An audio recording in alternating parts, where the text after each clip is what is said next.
করার সিদ্ধান্ত নেইনি এবং আমরা কোনো জোট করবো না, এটা আমাদের সিদ্ধান্ত। তাইলে কি করব? আমরা নির্বাচনী সমঝোতা করব। আমরা যে কথাটা বলেছি যে প্রত্যেকটি জায়গায় একটা বাক্স হবে, সেই নীতিতেই আমরা আগাচ্ছি। এবং শুধু ইসলামী দল না, এখানে ইসলামী দলের পাশাপাশি দেশপ্রেমিক প্রতিশ্রুতিশীল আরও যারা আছেন তারাও ইতিমধ্যে সংযুক্ত হচ্ছেন এবং আরও আপনারা দেখতে পাবেন সংযুক্ত হবে ইনশাল্লাহ। আমরা সবাইকে নিয়েই দেশ করতে চাই। আমি একটি প্রশ্ন হচ্ছে যে গণভোটের যে বিষয়টি একই দিনে বলার মানে কথা বলা হচ্ছে, সেই ক্ষেত্রে আপনাদের অবস্থানটা একেবারেই পরিষ্কার। আমাদের অবস্থান হচ্ছে যে গণভোট আগে না হলে কিসের ভিত্তিতে সাধারণ নির্বাচনটা হবে।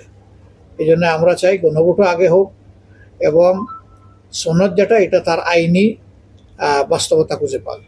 আচ্ছা, আপনি গতকালকে বলেছেন যে সবাইকে নিয়ে নির্বাচন করতেছেন আপনি, 26 নির্বাচন সবাইকে বলতে কি এখানে আওয়ামী লীগকে নিয়েও কিনা?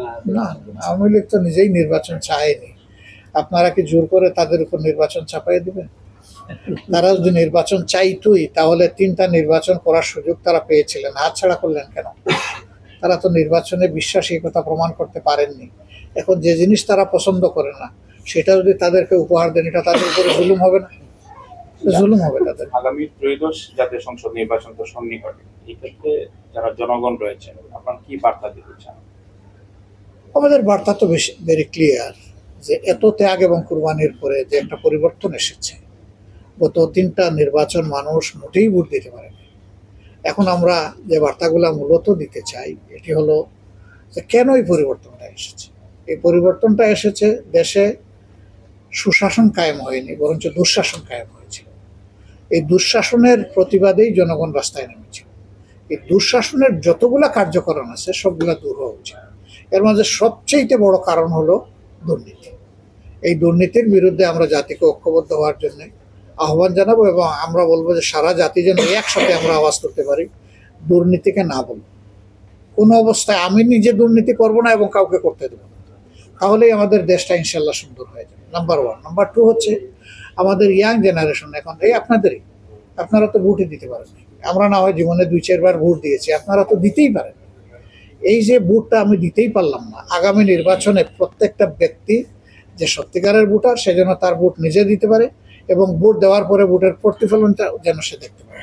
এখানে যেন অতীতের নোংরা রাজনীতির পুনরাবৃত্তি না হয় সেই ব্যাপারে আমাদের সবাইকেই সজাগ থাকতে হবে। বিশেষ করে মিডিয়ার চোখ দারুণভাবে খোলা রাখতে হবে এবং কেউ যেন এই মিডিয়ার চোখ এসকেপ করতে না পারে সেই ব্যাপারে আমরা আশা করব যে আপনারা ভূমিকা পালন করবেন। এক্ষেত্রে একটা সম্পূর্ণ প্রশ্ন ছিল, সেটা হচ্ছে যে 3 নির্বাচনের কথা বলেছেন, আমরা 3 নির্বাচনে দেখেছি ওই জায়গায় আমরা আশা করি যে কাঙ্ক্ষিত পরিবর্তন আসবে।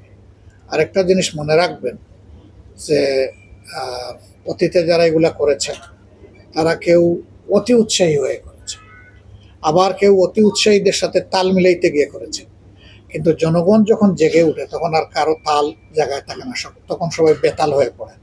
তখন জনগণের ইচ্ছারই প্রতিফলন, ওনাদের যে ইচ্ছা সেই ইচ্ছার আর প্রতিফলন হয় না।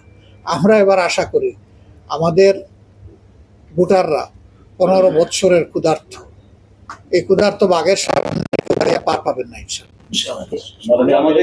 আমি অতিরিক্ত মানে ইতিমধ্যে বলেছি, আরো বলবো, আপনারা পেয়ে যাবেন। গতকাল আপনি বলেছিলেন পিয়ার নিয়ে কথা বলছেন, আবার সবাই বলছেন যে ফেব্রুয়ারিতে নির্বাচন হবে। সেক্ষেত্রে যদি পিয়ার না হয় জামাত কি তার অবস্থান থেকে সরে আসবে? দেখেন, গণতন্ত্রের ফর্মুলা কি? গণতন্ত্রের ফর্মুলা হচ্ছে একাধিক দল থাকবে, একাধিক আদর্শ থাকবে, সবাই তার নিজের কর্মসূচি এবং আদর্শ নিয়ে আসবে, দাবি নিয়ে আসবে, কিন্তু আমার দাবি বাস্তবায়ন হতে হবে। এটা গণতন্ত্রের ভাষা। আমি বলবো যে আমার এই দাবিটাই আমি মনে করি শ্রেষ্ঠ দাবি। আশা করি জনগণ এটা বিবেচনায় নেবে। আমরা জনগণকে নিয়ে যা করি আমরা জনগণকে নিয়ে করব, জনগণের ইচ্ছার বিরুদ্ধে আমরা কিছুই করব না।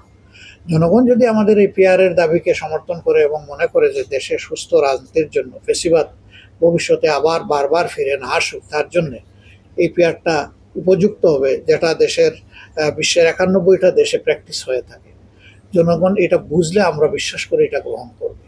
গ্রহণ না করা পর্যন্ত যেহেতু এটা আমরা জনগণের জন্য উত্তম মনে করি, সেই কারণে আমাদের দাবি আমরা অব্যাহত আদায় করে ছাড়বো ইনশাআল্লাহ। সিটিজেন সেই হিসাবে একে অন্যের সম্পর্কে জানার আগ্রহ থাকবে, কারো কোনো পরামর্শ থাকলে সেটা দিবে, সেইভাবেই আমরা আগাবো ইনশাআল্লাহ।